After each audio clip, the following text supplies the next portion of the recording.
Hello दोस्तों, मैं धनंजय प्रताप सिंह। दोस्तों, जैसा कि आप लोग इंतजार कर रहे थे, रेलवे ग्रुप डी में जो फॉर्म भरना था उसके लिए 10th मांगी जाएगी या ITI। मतलब 10th तो आप लोग डाउट में थे, ITI तो कंफर्म ही था कि होना है, लेकिन आप लोग सोच रहे थे कहीं ऐसा तो नहीं होगा कि 10th निकाल दिया जाएगा। तो आपका इस वीडियो में या कह सकते हो इस नोटिफिकेशन के माध्यम से सब कुछ क्लियर हो जाएगा कि क्या कैसा है, क्योंकि इस बार नोटिफिकेशन जारी हो गया है इसका। और आप ये भी समझ लीजिए अब जल्द ही इसका सब कुछ प्रक्रिया चालू हो जाएगी। देखो ठीक है, वैसे डेट सब कुछ क्लियर है कब से फॉर्म आना है, लेकिन अब ये नहीं है कि लेट वगैरह कुछ नहीं होना। जैसे कि आप देख पा रहे हो यहाँ पे देखो लिखा है 2 जनवरी 2025 आज ये नोटिफिकेशन आया है, इसमें क्लियर कर दिया है। जैसे कि आप देख पा रहे हो यहाँ पे विल बी 10th पास और ITI और इक्विवेलेंट और नेशनल अप्रेंटिसशिप सर्टिफिकेट। ठीक है, यानी क्या कह रहा है यहाँ पे कि या 10th पास हो या आपका कह सकते हो जो ITI है वो हो, या इसके इक्विवेलेंट कोई भी आपका नेशनल अप्रेंटिसशिप सर्टिफिकेट हो। ठीक है, तो आप लोगों के लिए यहाँ पे मौका है। ये कह सकते हो कि जो आपको डाउट था कि 10th मांगा यहाँ पर रहेगा या नहीं, तो वो डाउट आपका क्लियर हो चुका है। ये आपके लिए बहुत अच्छा मौका है, क्योंकि ये मौका बार बार नहीं मिलेगा। शायद अगली बार जब वैकेंसी आए तो आपका ये जो 10th है हटा दिया जाए, तो आप लोग बहुत अच्छे से लग जाइए। और सिलेबस की बात आती है, सिलेबस क्या क्या है तो मैं आपको वो भी बता देता हूँ, क्योंकि बहुत ज़रूरी है वो भी जानना। ठीक है, और कैसे क्या करना है वो भी मैं बताता हूँ आपको। मैं कुछ तरीके बताऊँगा, आप उनको बिल्कुल फॉलो करना, तो आपको उसमें 100% फ़ायदा होगा। ठीक है, बिल्कुल अच्छे देखिएगा क्या करना है। देखो पहले सिलेबस देख लीजिए। जैसे कि यहाँ पे जो मैथ होती है आपकी, मैथमेटिक्स होती है, आप जानते होंगे सभी लोग, तो 25 क्वेश्चन पूछे जाते हैं। उसके 25 क्वेश्चन पूछे जाएंगे। आपके यहाँ पे रीजनिंग के देखिए सबसे इंपॉर्टेंट रोल आपका जो है रीजनिंग प्ले कर रहा है, क्योंकि रीजनिंग के यहाँ पे 30 क्वेश्चन पूछे जाएंगे। कितने? 30 क्वेश्चन। ठीक है, फिर आपकी आती है साइंस। साइंस आ जाती है, यानी कि जनरल साइंस कह सकते हो, जो आपकी 10th लेवल की रहेगी। थोड़ी बहुत इंटर के कुछ थोड़े क्वेश्चन होंगे, उसके भी 25 क्वेश्चन रहेंगे। ठीक है, क्लियर। फिर आपका यहाँ पे आ जाता है साइंस हो गई, ये हो गई। अब आपकी GK और GS रह गई। ठीक है ना, जनरल अवेयरनेस और GK GS वगैरह रह गई। ठीक है, ये इसके भी आपके यहाँ पे 20 क्वेश्चन पूछ लिए जाते हैं। तो आप लोग देख रहे होंगे यहाँ पे, तो टोटल आपके यहाँ पे 100 क्वेश्चन होते हैं। 100 क्वेश्चन के लिए आपको यहाँ पे 1.5 घंटा मिलेगा, यानी कि 90 मिनट मिलेंगे। कितने मिलेंगे? 90 मिनट मिलेंगे।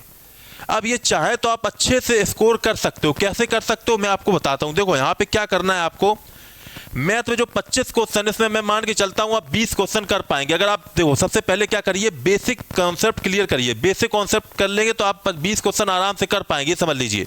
चलो मैं मानता हूँ 20 भी नहीं कर पाओगे, आप 18 कर लोगे। ठीक है, रीजनिंग अगर आप अच्छे से पढ़ोगे, मैं भी क्लासेस लेके आऊँगा, आपको मैं बताऊँगा उस तरीके से पढ़ोगे, तो 30 में आप 28 आराम से कर लोगे। वैसे तो मैं कह रहा हूँ 30 में 30 करोगे। कितने करोगे? 30 में 30। 28 में लेके चल रहा हूँ जब आप अच्छे से नहीं पढ़ोगे, थोड़ा बहुत क्लास को मेरी बंद कर दोगे तब। साइंस की बात आती है यहाँ पे, देखो साइंस में भी मैं कह रहा हूँ कि अगर आप सही से पढ़ेंगे तो 15 क्वेश्चन आराम से कर लेंगे। ठीक है ना, और यहाँ पे 12 क्वेश्चन कर दो। ठीक है, हम इतना कम, बहुत कम लेके चल रहे हैं। यहाँ पे हमने पहले ही से कम कर दिया, ये समझ लो। पहले से ही यहाँ पे हमने कम कर दिया, ये समझ लो। ठीक है, वैसे 15 ना करो, क्योंकि 15 फिर बहुत कम हो जाएगा आपका। ठीक है, 15 तो बहुत कम हो जाएगा। देखो मैं आपको बताऊँगा आपको कहाँ से पढ़ना है। देखो 17 अच्छे से लेके चलना है आपको, मैं बताऊंगा अभी कहाँ पे क्या कैसे पढ़ना है। ठीक है, देखिए अब जो GK GS आती है, यहाँ पे भी मैं लेके चल रहा हूँ 13 क्वेश्चन, और यहाँ पे मैं लेके चल रहा हूँ 10 क्वेश्चन। ठीक है, क्लियर। अब देखिए यहाँ पे कितना टोटल हो रहा है, देखो 50 और आपका ये 20 हो जाएगा, यानी 70, और ये आपका 80 नंबर।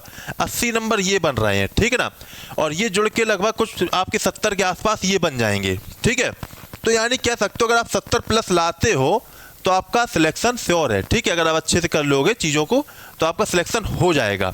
लेकिन ऐसा नहीं कि हवाबाजी में, आपको तैयारी सही से करनी पड़ेगी। कैसे? इसके लिए आप लोग क्या करिए, पहले तो मेटेक्सा टेलीग्राम ज्वाइन कर लीजिए, सर्च कर लीजिए मेटेक्सा नाम से, या लिंक मैं डिस्क्रिप्शन बॉक्स में दे दूंगा, वहाँ पे जाइए, लिंक आपको मिल जाएगा। वहाँ पे मैं आपको बताऊंगा, क्लासेस नोट्स वगैरह मैं शेयर करूँगा। कुछ क्लासेस होंगी पेड वगैरह जो, वो मैं आपको प्रोवाइड करवा दूंगा। ठीक, कैसे आपको करना है वो मैं आपको बताऊंगा। ठीक है, लेकिन अच्छे से तैयारी करिए, बहुत अच्छा आपके पास मौका है, ऐसा बार बार मौका नहीं आता है।